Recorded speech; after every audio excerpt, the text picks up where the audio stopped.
Queridos, graça e paz a todos. Eu tenho visto, nesses tempos por aí, algumas pessoas que se dizem cristãs, não estou aqui dizendo que são ou deixam de ser, eu não sou Deus, mas eu vejo pelas obras deles, por muitas reclamações no canal, e muitos deles, por pura ignorância, até me responsabilizam quando estou lendo a Bíblia, E eu só estou passando para vocês aquilo que é de Deus. E a gente vê pessoas querendo mudar a doutrina de Cristo. O antropocentrismo é quando se coloca Cristo a favor dos homens e não os homens a favor de Cristo. Quer dizer, são as doutrinas que têm que se adequar ao mundo e não o mundo às doutrinas. E a gente vê muita coisa incoerente no nosso meio. Então, meus amados, vou ler aqui para vocês o livro de Romanos, capítulo 12, do versículo do 1 ao 2, diz o seguinte: sacrifícios vivos.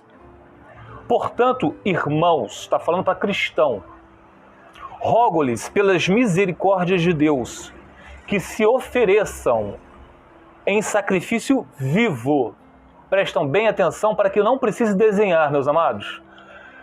Se ofereçam em sacrifício vivo, santo e agradável a Deus.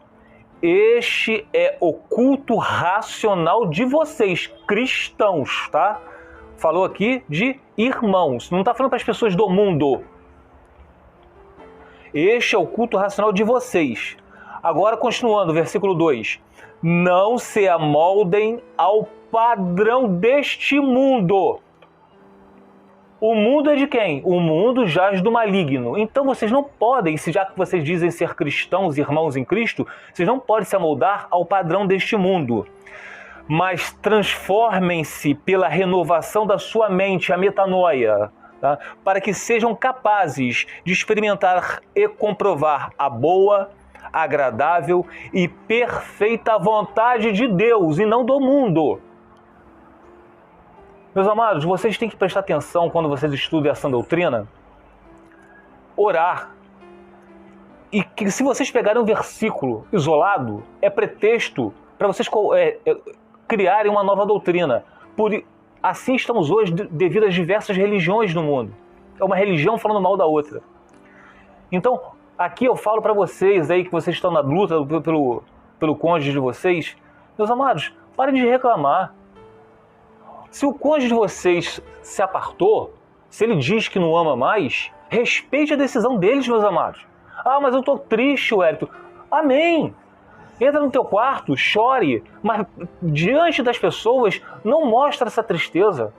Vocês têm que se humilhar somente para Deus. Para as pessoas, levante a cabeça. Vocês estão entendendo? Chore diante de Deus, converse com Deus, porque não adianta vocês chegarem até os filhos de vocês, aos parentes, eles não vão entender isso. Porque eles amam tanto vocês que eles vão falar, sabe o quê? Arrume outra pessoa. Papai ou a mamãe, seja quem for que foi, e tá em outra. Porque os filhos de vocês vão querer ver vocês contentes, mas eles não entendem a palavra de Deus. E eu vejo muitas pessoas que chegam no canal e falam, mas meus filhos não estão dando atenção para mim. Amados, isso é normal. Quem é cristão são vocês. Vocês que estão lendo a palavra de Deus.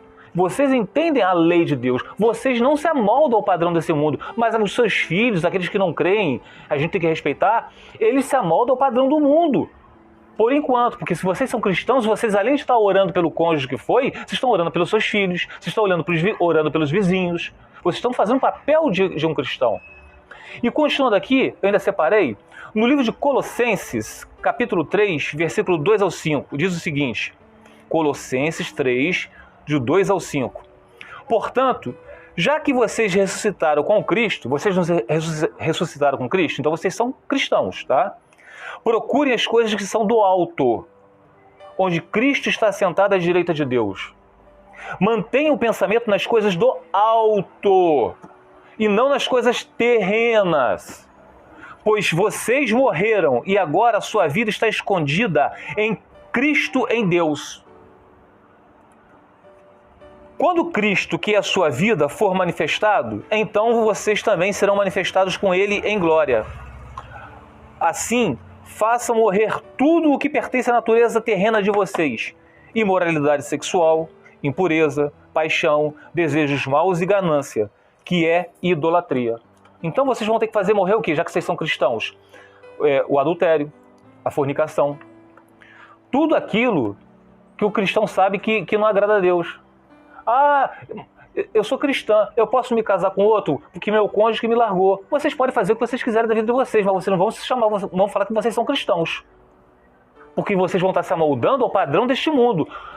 A pessoa se divorciar e casar com outra, perante as leis dos homens, do mundo, é legal? É óbvio que é legal. Se a pessoa se divorciou e casou com outro, ele está na legalidade diante das leis dos homens, mas do mundo, de Deus, não. Se vocês dizem ser cristãos. Continuando aqui, ó. Vamos ler agora 1 Pedro. 1 Pedro, capítulo 1, versículo do 6 ao 7. Nisso vocês exultam, ainda que agora, por um pouco de tempo, devam ser entristecidos por todo tipo de provação. Assim acontece para que fique comprovado que a fé que vocês têm é muito mais valiosa do que o ouro que perece, mesmo que seja refinada pelo fogo. É genuína e resultará em louvor, glória e honra quando Jesus Cristo for revelado. Então, o cristão, ele é passado por todo tipo de provações. Isso é como o ouro, ele é refinado, é purificado no fogo para queimar as impurezas, ficar somente aquilo que presta, que é o ouro. Assim é o cristão. Ele passa por tristeza, entristecimentos, provações, justamente para poder ser santificado. E para terminar, Tiago, capítulo 1, versículo do 1 ao 8. Tiago 1, vamos lá. Tiago 1, versículo do 1 ao 8. Do 1 ao 8? É isso mesmo. Provas e tentações. Meus irmãos, de novo, está se referindo a cristão, tá? Considere motivo de grande alegria o fato de passarem por diversas provações. Olha as provações. Provação de um filho que está desviado das palavras do Senhor. Vocês vão clamar para que ele seja convertido, para que o Espírito Santo esteja nele, para poder ele crer no Senhor Jesus. Vocês vão clamar para o cônjuge que foi, para a salvação dele. Tá? Então, meus irmãos, considerem motivo de grande alegria o fato de passarem por diversas provações, pois vocês sabem que a prova da sua fé produz perseverança. E a perseverança deve ter ação completa, a fim de que vocês sejam maduros e íntegros, sem lhes faltar coisa alguma. Se algum de vocês tem falta de sabedoria, peçam a Deus que os dá livremente, de boa vontade, e lhe será concedida. Peça, porém, com fé, sem duvidar, pois aquele que duvida é semelhante à onda do mar, levada, agitada pelo vento. Não pense, tal pessoa, que receberá alguma coisa do Senhor, pois tem mente dividida e é instável em tudo o que faz. Amados, então vocês viram, o cristão ele vai passar por provações, não porque Deus é mau, porque Deus quer justamente lapidá-lo, quer forjá-lo, santificá-lo. E aqui tem, para finalizar, um teólogo falou sobre Romanos 12, do versículo do 1 ao 2, ele diz assim, ó, sacrifícios vivos. Olha o que o teólogo falou. Normalmente, o apóstolo Paulo, usava um modo indicativo para fazer declarações a respeito do que Deus tem feito por nós, antes de usar o modo imperativo, para esboçar a resposta apropriada de nossa parte. Pois suplico-vos, a ordem de apresentação é primeiro a doutrina. Primeiro a gente aprende a doutrina do Senhor. Depois o dever. Nesse culto envolve a oferta do nosso corpo em sacrifício vivo. O que significa a dedicação de todo o nosso ser para honrarmos a Deus com o nosso viver. É o caminhar cristão. Os cristãos devem ser diferentes da sociedade não cristã.